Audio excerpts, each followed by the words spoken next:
What's the significance of an inverted pentagram? Well, that's a 5-pointed star where 2 points are up and 1 point is down. And that's for the last several hundred years, it's kind of a universally recognized symbol of black magic and Satanism. It's on the cover of the Satanic Bible. It's used by almost all satanic groups, and it basically symbolizes the drawing down of the kingdom of Satan, the manifestation on the earth. Does an inverted pentagram have any other significance? Well, in terms of the polarities of male and female, the inverted pentagram emphasizes the male, and then the lower point symbolizes the dangling male organ. On the other hand, when you have an upright pentagram, that symbolizes the goddess, the female, because you've got the opening there. How do you know that? Well, it's something that's taught to virtually everybody who's in witchcraft or the occult. Oh, okay. Yes, it's pretty common knowledge. Oh, thank you. Mm-hmm. Would you please tell us the story about the time you spent with a very dangerous man, and where you said that the paintings moved on the walls? Well, at one point we heard about this fellow. I can't remember how. Oh, I know. It was in a book we'd read. And he was involved with the OTO, which is a very high-level Crowleyan black magic type organization. And he was down in Chicago. We were in Milwaukee, so he was real close. So we contacted him and he invited us to come down for a seminar. And we attended the seminar, and we had never heard anything as advanced as what this guy was teaching. And so I thought I'd like to study with this guy. And he also offered to make me, at the time I was an old Roman Catholic priest, and he offered to consecrate me an old Catholic bishop. And so he said he wanted me to come down for a few weekends, like once or twice a month or so, to so I could study with him. And so we began that thing, and I'll never forget that first night. It was like a Saturday night or something, and his whole apartment, he had this big apartment over Lake Michigan, and like 35, 40 stories up, and he had all these weird-looking plants up against the window. None of them looked like anything I'd ever seen before. They all looked like they were from Mars or something, And he had all these strange paintings on the wall. It looked like sort of primitive Aboriginal art done by someone with a dirty mind. Strange swirls and everything. I asked him, he says, well, they were his Transuguthian icons. Like in the Orthodox Church, you have these icons that are believed to be windows to heaven. Well, he said these paintings were windows into other dimensions. So anyhow, he had me, after doing some rituals and drinking several glasses of wild turkey whiskey, which he said was necessary to raise the energy levels. We both went. He was really into whiskey and stuff. And he also is the fellow who taught me about voodoo and initiated me into voodoo. He had me sleep on a futon out in the living room, kind of about maybe 5 or 6 feet from these weird plants in this window, and he, of course, went and slept in his bedroom. And as I lay there, trying to get to sleep, and you keep hearing these strange rustling sounds in the room, and he had no pets. And I'd turn on the light, and the paintings would have moved, or the plants would have moved. They had all these weird images, like the Addams Family TV show. They had these plants that eat people and everything. Did the pots move, or just the plants? The plants would move around, And he told me earlier, and this really made me feel that he says, well, part of the reason the plants look so good is that he always ejaculated into the plant water first, so he was watering them with his own semen. Oh. So anyhow, this guy was, and of course, he had a rosary in his pocket. He was always saying the rosary. He was an ordained deacon in the Episcopal Church. Wow. In addition to being an old Catholic archbishop. So anyway, I just was terrified. It was one of the scariest nights of my life, because every time I'd turn on the light, the painting would be here and it would be here, and one painting would be here and one painting would be there. And they almost glowed in the dark. But they painted on the wall or hung on the wall? No, they were like canvases hung on the wall. Huh. But they were these wild, primitive-looking things, and several of them had eyes, and the eyes just seemed to glow, And I don't think I slept more than about a half an hour. In fact, the next time I went down there, my wife Sharon had made me this one chasuble that was like this white vestment, like like you used to see, and still do see Catholic priests wear, but a huge red ankh on it, which is a good symbol supposedly in the occult. I said, I'm taking that thing next time. I'm sleeping under that. You know, because I was just scared to death. And every now and then I'd take a friend down with me. And this guy also happened to be a homosexual. And so he never wanted women, he only wanted men to come down. And he was always sort of, you know, like looking at us in kind of a predatory way. And just a very, very strange individual. But yet a very brilliant individual, but probably the most evil person I've ever known. Wow, so can you make any comment about people who are super highly intelligent? Because sometimes people think when someone's super highly intelligent that they have to be good. Well, that doesn't necessarily follow, because everyone is born with a fallen nature, that we have a tendency in us towards sin. And just because you're brilliant doesn't mean you're moral. I mean, you know, a lot of the people who were involved in the Nazi regime were very brilliant. Look at this Michael Aquino, he's very brilliant.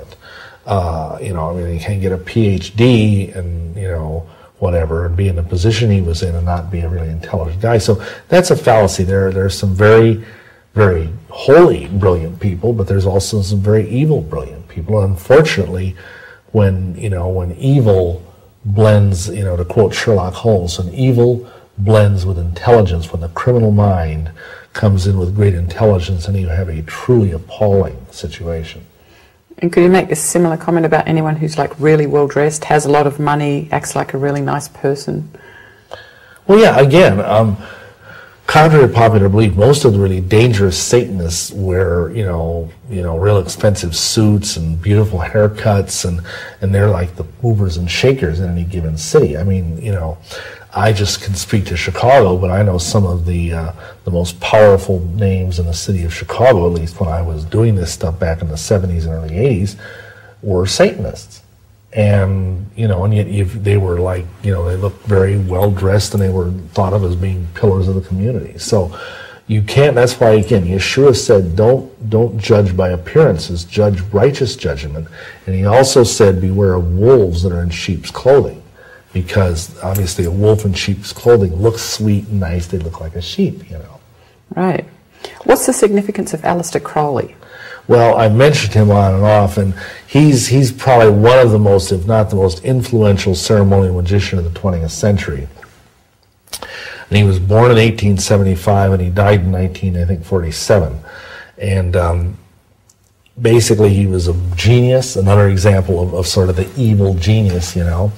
He went to Oxford, and he was raised by a very, oddly enough, Aleister Crowley is like the nightmare version of the preacher's kid, because he was raised by a very strict Plymouth Brethren family. In fact, his mother, I think, was too strict. And every time he'd misbehave, she'd beat him, and she started saying, when you grow up, you're going to be the great beast. Now, you know, what kind of a mother would say that to a kid, you know? So by the time he was 18, when he went to Oxford, he baptized a toad in the name of Jesus Christ and crucified it upside down. And he went on, and he was like a poet and a mountaineer and a chess master, and he also ended up joining the Order of the Golden Dawn, which was like the central occult society of the late 19th and early 20th century. And he went from there, he married this poor, unfortunate woman, Rose Kelly. And, I mean, he had like 3 or 4 wives, and all of them were either alcoholics or suicides. But he took her on her honeymoon, their honeymoon, to Egypt. And they went and spent their honeymoon night in the king's chamber of the Great Pyramid, where he reported he saw blue light circulating around the room. And later on, Crowley took her to the Cairo Museum just to see some of the exhibits. And for some strange reason, she was drawn to this one exhibit down at the end of the hall, and it was a stele. And a stele in Egyptian lore is like a big kind of thing that's got writing on it. It looks almost like, kind of like the cliche image of the tablets that Moses wrote the 10 Commandments, you know, Yahweh wrote the 10 Commandments on. And he comes down to it, and it happens to be exhibit number 666. And so he felt this is something, you know, like this is a real important, you know, whatever you want to call it, magical coincidence. And so he looked at what this was, and it was the stele of Ankh-Khonsu, who was a priest in some ancient dynasty. And he came to understand at that moment that he was the reincarnation of Ankh-Khonsu. And so he went home that night, and I think over the next few nights, this is in 1904, his wife started going in a trance, and she started giving him this book, which ended up being what is called the Liber Alvel Legis, the Book of the Law. And he thought that he was the new avatar of the new aeon, just like Christ was the beginning of the Christian age, he was the beginning of the Crowleyan age, the new age. And he started a new religion, which he called Crowleyanity. This guy had no problem with self-esteem. And in fact, he used to say that the greatest experience any woman could ever have on the spiritual level would be to have sex with him. So he was a real character. And he basically founded he said the cardinal rule of his religion was, do what thou wilt shall be the whole of the law. Love is the law, love under will. And because of the emphasis on the word will, he called, another name for his religion was the religion of thelema, which is the Greek word for will. So people who follow Crowley are called Thelemites. And essentially, he cast this huge shadow over 20th century magic. Basically, Wicca was based on a lot of his writings, and a lot of the magical work that has been done since the 1950s in America and England and even in Europe, because he ended up, for a long story, but he ended up being made the head of the OTO for the English-speaking world, the Ordo Templi Orientis, which is an occult Templar Rosicrucian society that taught sex magic. And so, he had influence in that area as well. Plus, he was a very high-level Mason. So, he had so many Masonic degrees, he used to joke, he said an elephant would creak under the weight of all the medals and garlands and aprons that I have the right to wear in terms of my Masonic achievements. And what did you think of him at the time? Well, we thought he was a very powerful and enlightened being, and we felt that he was kind of, to our century, what Yeshua was to his century.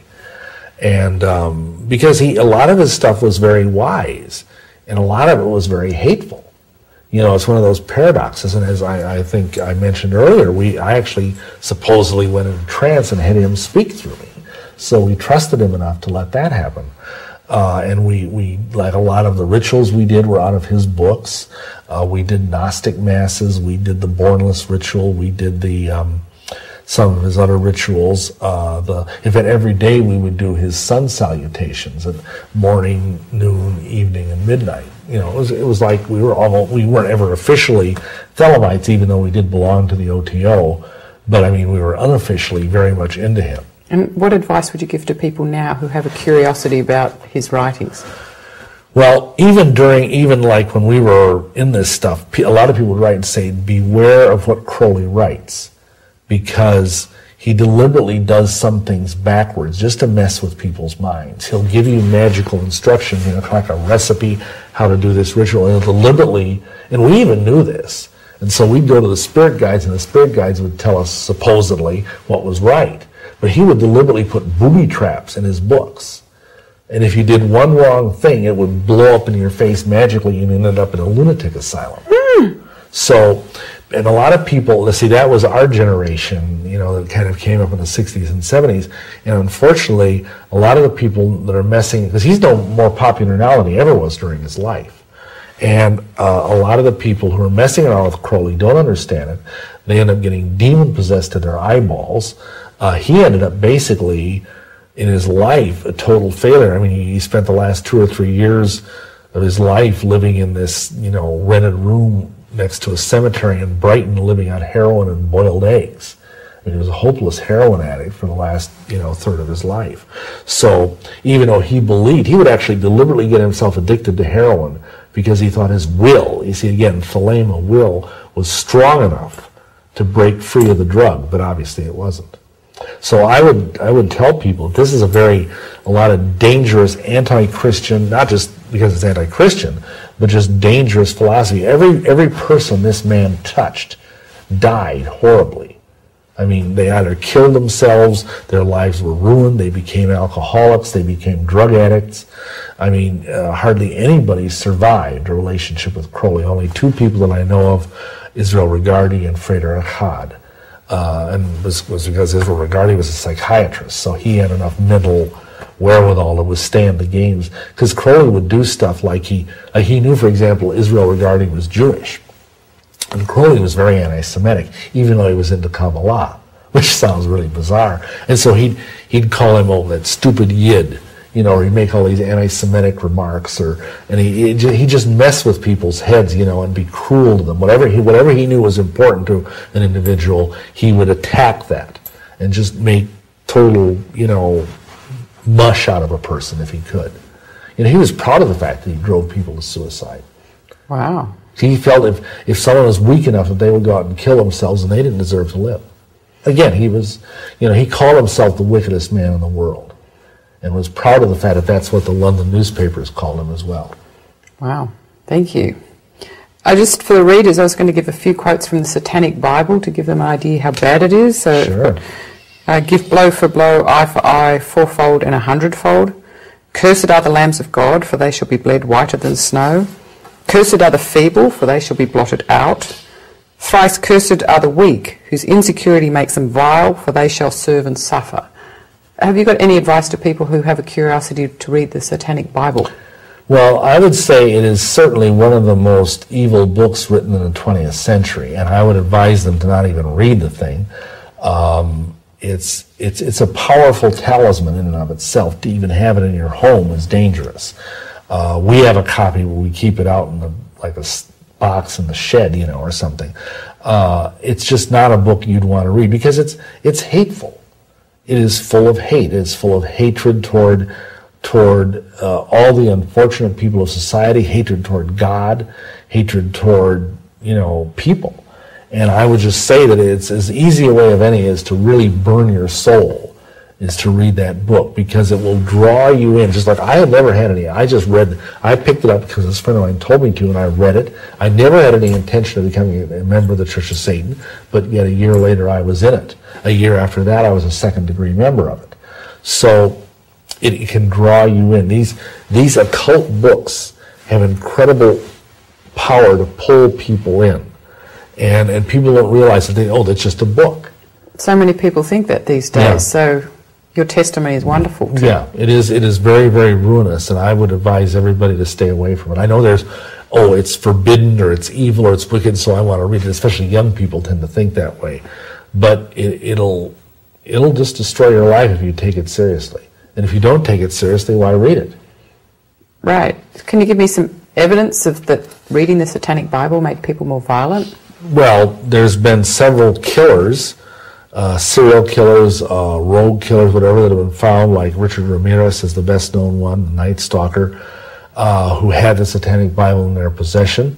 Son of Sam comes to mind as well. A lot of lesser, known just creeps that were out there killing children or women or whatever that had possession of the Satanic Bible. So it's an extremely dangerous book. You said that Satanists think that hell's an okay place, but if some of them finally work out that they actually really are going to get punished for the bad things they've done, why don't they try to leave Satanism then? Well, on the lower level, a lot of them do. I mean, like a lot of Church of Satan members have gotten away from it and gotten saved. But of course, it takes the power of the Holy Spirit, the power of Yahweh Almighty.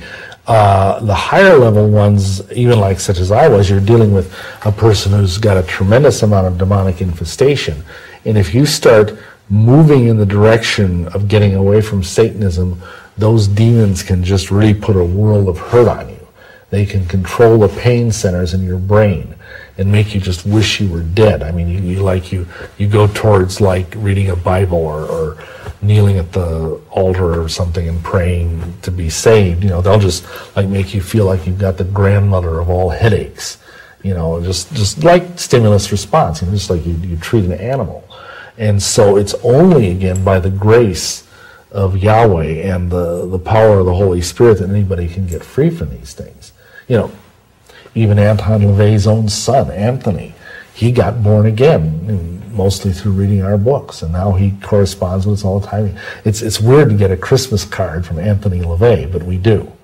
Great. So that's a real praise report. And many, I'm not the only one. I mean, many I get emails at least several times a year from former Satanists that are now joyfully serving the true and living Yahweh. Great. So if someone has sold their soul to Satan, how can they undo that agreement? Well, first of all, unless they're a Christian, their soul belonged to Satan from the moment they were born anyway. So the agreement is sort of a joke. But all they have to do is simply turn over their life to Yeshua, to Jesus Christ. And they need to get down on their knees. I'd recommend doing it with a preacher of some sort, you know, who knows what he's doing, because to do this alone I did it alone, but it can be a little daunting because there might be some spiritual attack. And just pray and confess that you're a sinner. Pray and renounce the satanic oaths you took in your membership in the Church of Satan and say it's evil, I don't want anything more to do with it, I'm sorry that I did it. And then ask Yeshua to come into your life and be the Lord of your life, the master of your life, and ask him to save you from your sins and from the power of the adversary. And he will. And at that moment, that contract is broken.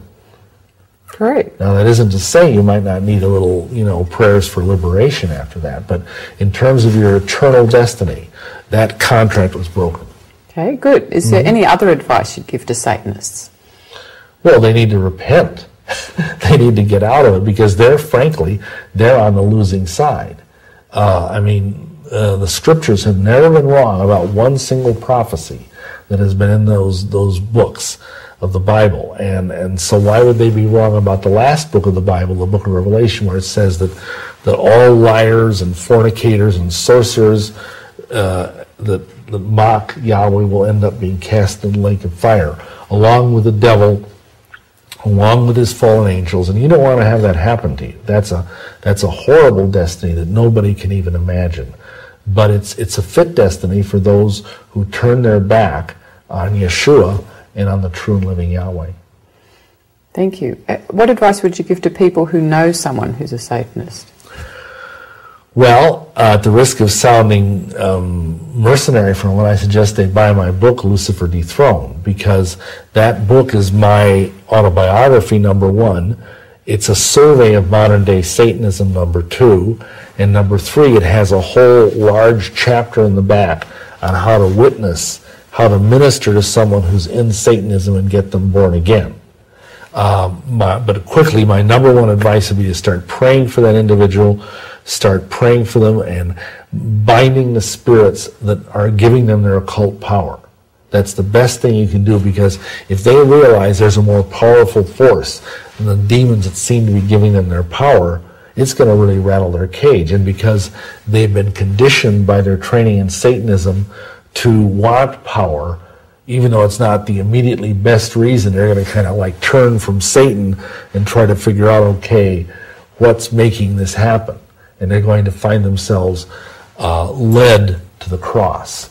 Let me share one quick thing I heard from Henry Gruver, who's a real prayer warrior. He says what he does when he encounters Satanists or a satanic ritual site, some place that appears to be being used by Satanists, he'll pray that everyone there, and any Satanists or whatever, witches, druids, whatever, will be confronted with the power and the glory of Yeshua, that they will somehow see it, and that they will either be so awestruck with it that they will bow the knee and worship him as Almighty Yahweh, or else they will flee in abject terror and never come back.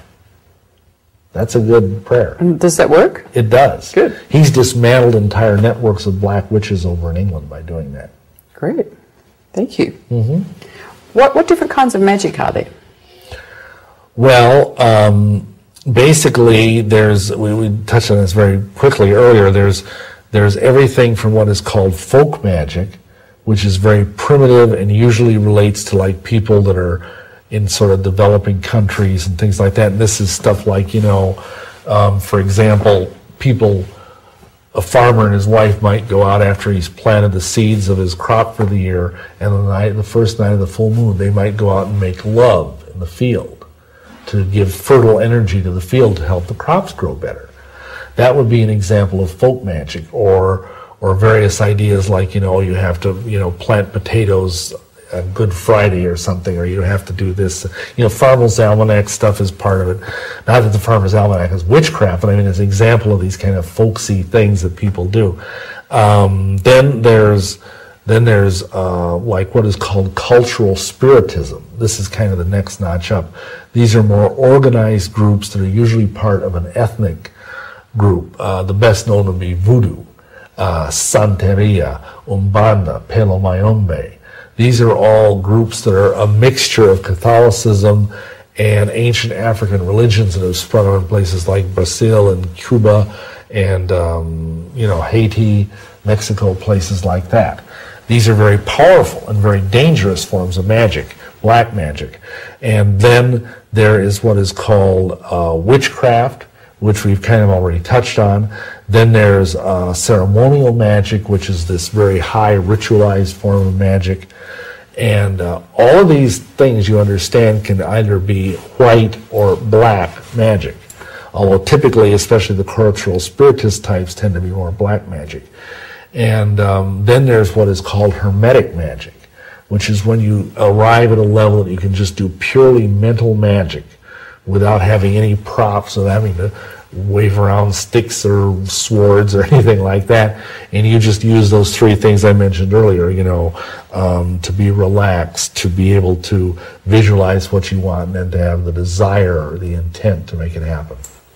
And do they all use demons to give them power, or are there other things that give them power? They don't know, for the most part, they're using demons. I mean, a lot of these cultural spiritists call upon, they think they're calling upon ancestors. They think they're calling, like in voodoo, they call upon the Loa, who are like, you know, ancient gods that have Catholic masks on them. But yeah, ultimately, all of these different kinds of magic draw their power from demons or from fallen angels. And how do you know that? Well, again, because of the fact that in our experience, when we come against them now as Christians, if we pray and bind the evil spirits that are behind these various kinds of groups, their powers just fall apart, just like a house of cards. Okay, that would work, thanks. So how long did you do white magic for? Well, 16 years. Okay, and how long did you do black magic for? Well, actually, you see, you could do white and black magic at the same time. Huh. So I probably did black magic from about, let me think, probably 3 or 4 years. What's the difference between white and black? Well, white magic is, well, I'll just make it simple. White magic is basically doing stuff for altruistic, for good reasons. It'd be things like healing someone, doing a spell to help someone get a job. You know, stuff that would be very similar to what you might go into a prayer meeting in a church and ask for prayer for. It's usually not of a selfish nature, and it's with good intent. A white magician never knowingly wants to hurt anyone. Black magic, as you might guess, is just the opposite. It's when your intention are at best selfish or at worst evil. And you're deliberately, at the very least, you're trying to get what you want, no matter what happens to anybody else. And then it goes downhill from there, and you get to the point that ultimately black magicians like to do evil just for the pure sake of evil. I see. Did you get any hints while you were doing magic that Christians have more power than white or black witches? I actually had very little. In fact, I really never met a true Christian while I was a witch. You know, so it was difficult for me to get that kind of a sense. The closest I think I would come would be the thing I mentioned earlier, where he tried to curse that woman who was the daughter of a Christian preacher, and all the curses bounced back. And at the time, we just didn't. I think the devil had so clouded my mind, I don't think I really got it. You know, it didn't occur to me, well, gee, why is this measly woman able to turn aside all of these mighty curses? You know, that we threw every curse that we knew, some of the raunchiest, vilest curses in the book, and they all just bounced off like, you know, styrofoam balls off the armor-plated tank. And normally would something have stuck? Oh yeah, normally, if we weren't doing it to a Christian, those things can kill people. I mean, some of those, I mean, like, for example, this fellow I mentioned earlier who was so evil and whose apartment I stayed in, I mean, he would do rituals on people that he didn't like, and they would have, like, you know, within 24 hours, they'd have centipedes clawing their way out of the person's stomach. I mean, that's the kind of thing you can do in voodoo. I mean, voodoo is incredibly powerful. But we used voodoo curses against this woman and no effect. I see. From your own experience, what can you tell us about alternate universes and alternate realities?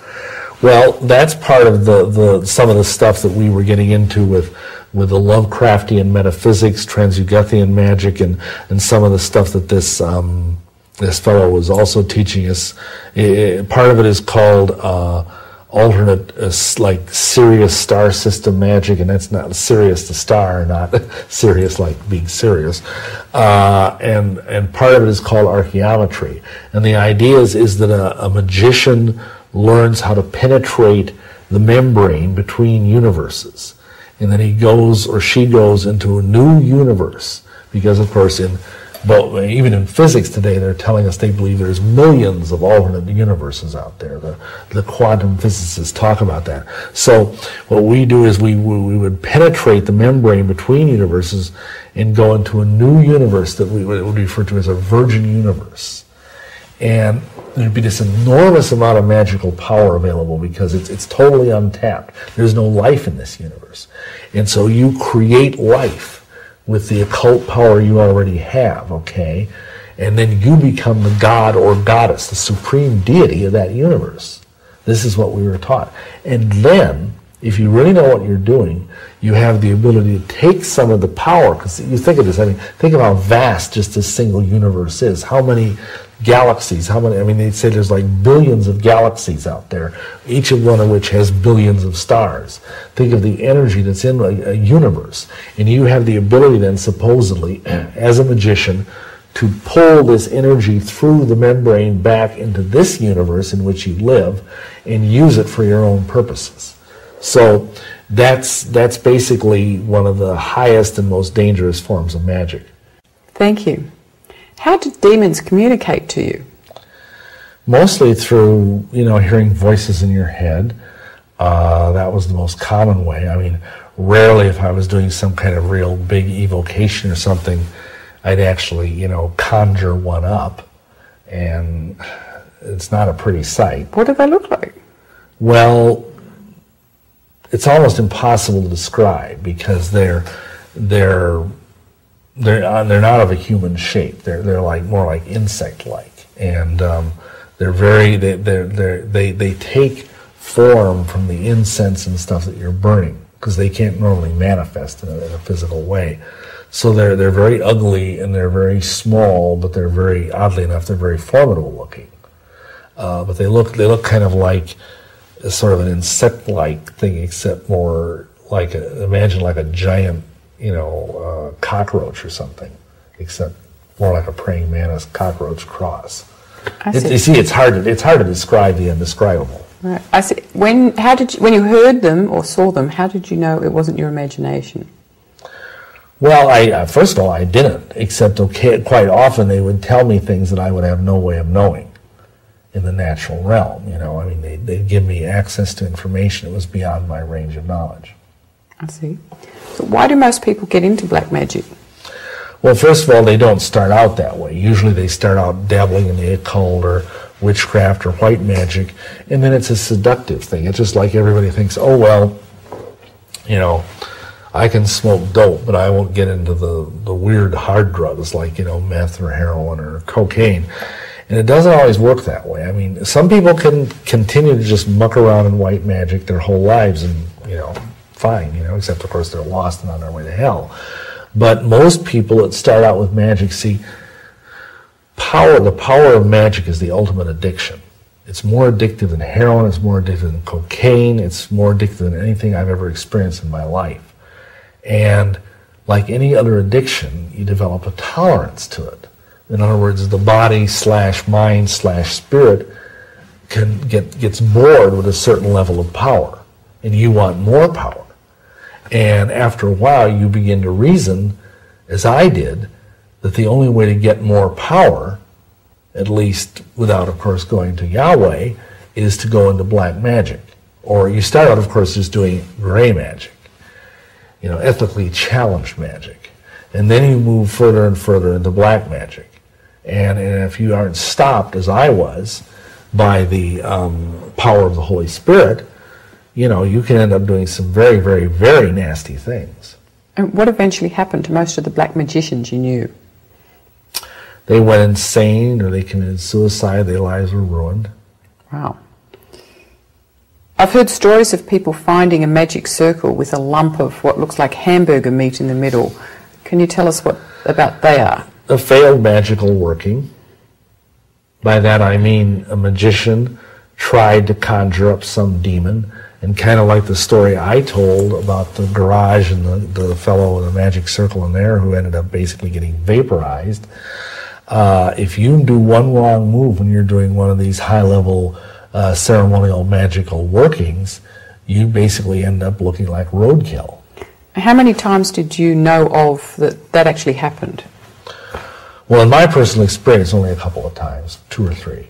And friends of friends, how many other times would there be? That was it. That includes friends of friends. Mm-hmm. So it's not like it happens a lot because, frankly, first of all, you got to realize there's not a lot of ceremonial magicians out there. Mm-hmm. I mean, the ratio is probably 100 witches to 1 ceremonial magician.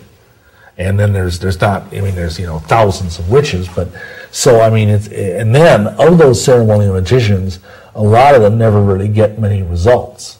I mean, I think I told you about how we did this really elaborate ritual of honoring the mage and got our holy guardian angel to appear and all this stuff, and then we got these talismans and they didn't work. So a lot of times, sometimes the magic works and sometimes it doesn't, right. We used to say. So when you factor all of that in, I mean, it probably, a good ceremonial magician will only get like 2 or 3 really powerful magical workings, in a given few years. Okay, thanks. What's the tree of life? Well, the tree of life is an old thing that is, well, of course, it's even mentioned in the book of Genesis, but it's been used for thousands of years as a symbol of Jewish mysticism in what's called the Kabbalah. And magicians use the backside of the tree of life, which is called the qliphothic tree. And unfortunately, a lot of occult types have been kind of using both sides of the tree of life and kind of messing around with it and dabbling with it in a way that isn't what the original intention of the ancient Kabbalists was. But what we did is through this alternate universe business and everything, we would enter through dimensional gateways into the back side of the tree of life, the qliphothic tree. And there we would find these alternate universes. And also there was what was called the Typhonian tunnels, the tunnels of Typhon. And Typhon is the Egyptian destroyer god, okay? And we would use these tunnels to go from universe to universe to universe. And that way we would acquire more and more power. Thank you. What's the Necronomicon? Or Necronomicon. Right. Well, say that again. Necronomicon. Okay. Yes. Well, a lot of people think it's just a fictitious book that a kind of science fantasy horror writer named H.P. Lovecraft made up about 100 years ago. But actually, there really is such a book. It's probably one of the most powerful and dangerous grimoires, that is to say, magical workbooks out there. And it basically goes all the way back to ancient Sumer. And it has rituals by which supposedly you can call upon the great old ones and these ancient gods and, blah, blah, blah. And I'll give you an illustration of how dangerous it is. They must be now at least 25 years ago, they published a limited edition of just some of the mildest stuff out of the real Necronomicon in a limited edition book, limited to 666 copies. And odd enough, it was dedicated, in the front cover it said, the dedication was ad Maiorum Crolium Gloriam, which is a parody of the Jesuit motto, to the greater glory of Crowley. And the fellow that I knew at the bookstore, this occult bookstore in Milwaukee, he said he sold one of these to a very skilled high-level magician in the community, and the guy took it home, and within 24 hours, his 3-year-old daughter had gone into the bathtub and cut her throat from ear to ear with a razor and killed herself. So he brought the book back. Wow. The second fellow another fairly skilled magician, bought a copy of the book. He lived in a high-rise apartment overlooking Lake Michigan. He went home with it. As soon as he walked in the door, he had this beautiful black cat, big, furry black cat. And the black cat went like this, you know, and it started running around the room like it was demon-possessed, just like as fast as a cat could possibly go. And then, and this is really bizarre if you know how these apartments are concerned, all of a sudden it went like this and shot through the tempered glass window like a cannonball and dropped, I don't know, 20 or 30 stories to its death. Wow. So he brought the book back. And then we bought it. And for whatever reason, we had it and we did some of the rituals and we had some very bizarre things happen, but nothing fatal, nothing, you know, that threatening to us. And I believe it was because Yahweh was watching over us. Right. And what advice would you give to people who have an interest in peeping into it? Well, I would say, you know, first of all, it's incomplete. The rituals are all partial because the real Necronomicon is locked up where nobody except very high-level Satanists and the Pope can get at it. There's a copy in the Vatican, I've been told, and there's a copy that I was allowed to copy from. But I was never allowed to have it in my possession. And I understand there's like, you know, maybe a dozen copies extant in the world. And so for one thing, the book you're buying, which is available anywhere, you can buy it at Barnes & Noble, it isn't even the real thing. It's just like tiny snippets of it. And secondly, it involves a kind of magic that is so soul-destroying. And so, I mean, it's just like your soul withers, even in the presence of that book. It's that evil. Wow. So people shouldn't even open the book if they go past Barnes & Noble? No. Okay, thank you. What do you have to say about Harry Potter? Well, I think that it's a series of books that's highly underrated in terms of the danger. They basically are a witchcraft 101. They teach kids to love sorcery. They teach kids situational ethics. Like, for example, the Pagan Federation over in England reported that when the first Harry Potter book took off over there, their phoned inquiries from young teenagers to how do I become a witch, like, went up 1,900% in 1 year. That's a pretty spectacular increase. We have a whole video about that. It's called To Harry or Not to Harry. And basically, we think that they're very cleverly packaged things that teach kids about the occult. And they teach, this is the important thing, they teach kids that magic is an effective method of solving problems. Because that's what Harry and his friends do. They use magic to solve problems. And we've tracked more than 150, and so far I think there's now, I think 6 or I forget how many books are out, but we've tracked more than 150 genuine occult practices. Yeah, some things in the books are made up, like the Quidditch game and everything, but there's more than 150 occult practices in those books that are really being done right now and here by magicians. So these things, I mean, if you want your kid to be a witch, let him read Harry Potter. So could a child pick up demons from reading Harry Potter? I think it's very likely, yes. I would never let my child near one. Okay, thank you. Mm-hmm. In your experience, are ghosts real? Yes and no. I mean, I don't think they're disembodied phantoms of the formerly living waltzing around here on the earth plane. But I think there are what are called familiar spirits that are in the business of deceiving us human beings into thinking there are dead people walking around. And I think a lot of times demons are attracted to places that have had violence or blasphemy or other very serious sins done in them. Like, you know, if there's been a murder in a house, like the classic case of the Amityville horror, that kind of violence will definitely attract hordes of demon spirits because they feed off that malignant energy, that hatred. And so a person comes and lives in that house, and, you know, they're going to have all sorts of weird things happen that aren't ghosts.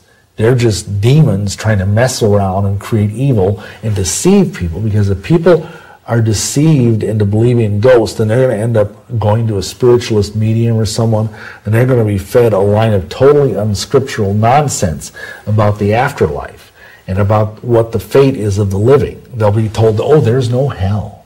You know, there's just this great white light, and everybody just goes to the light. You know, like this, John Edward and some of these other people that are out there that are mediums. You know, then they're going to be deceived. That's why hauntings take place, is to deceive people. I mean, even in my case, partly I got into the occult because I started reading these books by Hans Holzer about how he would go in and visit haunted houses, and he'd use a medium to crack the case and get the ghosts out of the house. Did you ever see a ghost? Well, having said all of that, obviously I'd have to say no. Okay. But I have seen manifestations that were supposed to be ghosts.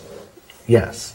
I see. In other words, you saw something someone else would call a ghost. We've done many, many haunted houses. Mm-hmm. We were Ghostbusters 10 years before the movie came out. Mm-hmm. And upon occasion we would see like white diaphanous shapes or dark shapes moving through a room, like, you know, I can describe it as like they're on roller skates, you know, with no visible means of locomotion. But see, those things are demonic. They aren't real spirits. They're trying to deceive people. See, thank you. Mm-hmm. What is a Mormon? Well, a Mormon is a nickname for a member of the Church of Jesus Christ of Latter-day Saints, which is a very large, very successful cult, basically, to be blunt. I mean, the Mormons would wince to hear that, but the church was started in 1830 by a farm boy named Joseph Smith, who was basically a con man, who let his con get the better of him. And today they're headquartered in Salt Lake City. They have 10 or 11 million members worldwide. They're a very wealthy church. They're the wealthiest church per capita in the world.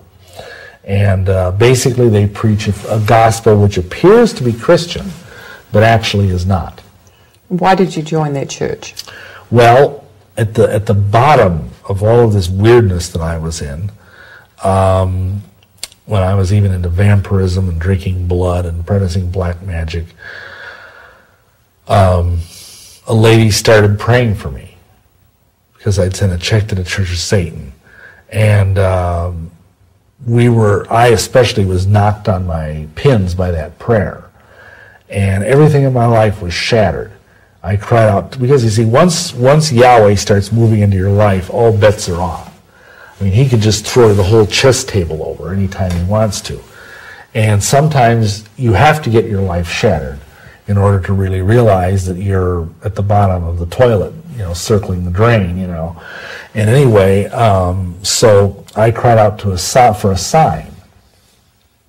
And at first, Yahweh sent me these two Satanists to bring in some Christian comics that taught me how to get that would have taught me how to get born again, but I couldn't be bothered with reading them. So within a day or two, Mormon missionaries show up at our door. Now you see, this Grand Master Druid that I'd studied under several years earlier, about 6 years before, he had told us that if we ever got in deep spiritual trouble, that I should join the Mormon Church, because it was a church that had been founded by sorcerers, for sorcerers, for a place where you could hang out and appear to be a good, white-bread Christian, all-American person, and you could still believe virtually all the stuff that witches believe. So that's why we joined the church. Wow. And how high up did you go in that church? Well, women don't really get to be high. They just get to be mothers. But I got to be an elders quorum president, which is like right underneath a bishop. My wife and I both got temple recommends. We got to go to the temple and receive our endowments, which is like the spiritual, gold seal of Mormonism. I mean, if you're like an elite number, maybe 10 or 15% of all Mormons ever get to go to the temple. So we were pretty high up. I actually was a paid teacher of theology for the church educational system. I was very zealous in my Mormon faith. Right. And how many years were you in the Mormon church? 5 years. What do Mormons believe? Well, that's a big question, but to cut to the parts that make them not a Christian religion, first of all, they have God wrong. I mean, they believe that Heavenly Father is basically a superhuman extraterrestrial. He has a body and parts and passions, as they put it, and he lives on a planet called Kolob in the heart of the galaxy. They believe that his son, Jesus, is the spirit brother of Lucifer. He's not Almighty Yahweh made flesh. They also believe that we are not saved by grace alone, but we're saved by grace and then keeping the laws and ordinances of the gospel. They also have a lot of weird other beliefs, but those right there. And they also believe the Bible is not the inerrant word of God. They believe the only perfect book in the world is the Book of Mormon. Thank you. Why do they baptize dead people? Well, that's one of their beliefs, is that like the Mormon prophet Spencer W. Kimball says that the Mormon church has 3 duties: to preach the gospel, to perfect the saints, and to redeem the dead. And this baptizing the dead comes under that. They believe it's their mandate from the Almighty to go out and do genealogy and find out the names of every dead dude that ever lived, all the way back to Adam. And they've already got millions of names in their genealogical database in Salt Lake City. And they believe that they have to baptize all those people by proxy, because they say, well, what if someone lives in, like Tanganyika or somewhere, and they've never heard about Joseph Smith? They've never heard about the glorious restored gospel. How are they going to get to heaven?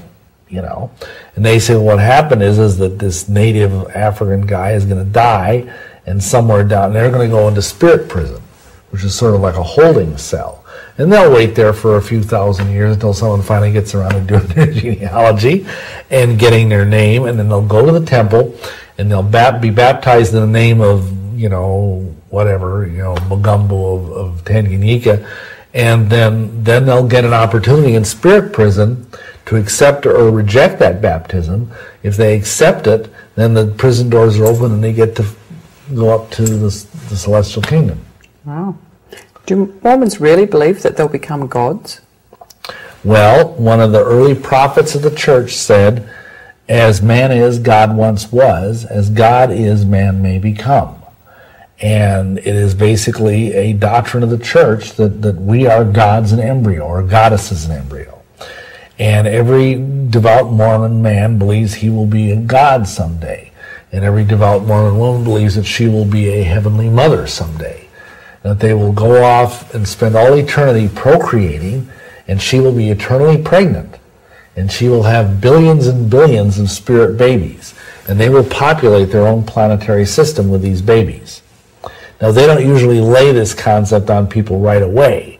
When they're just investigating the church, they kind of wait in 6, 9, 10 months to kind of let them get acclimated to the church before they dump this on them, because it's kind of wacko.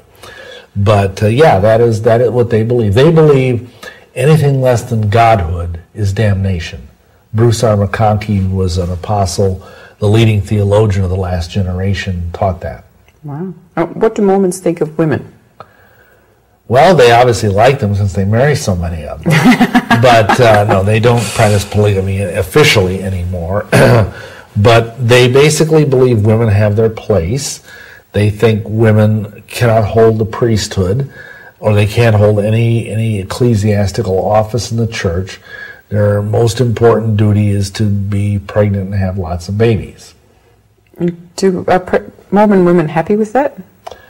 Well, some of them say they are. They have their own organization. It's called the Relief Society, which is sort of like a woman's auxiliary of the LDS Church. But there are a lot of Mormon feminists, one of them very shrill, I forget her name, about 10 years ago, who chained herself to the doors of the Mormon temple in Salt Lake and stuff like that. But most women say they're happy with that.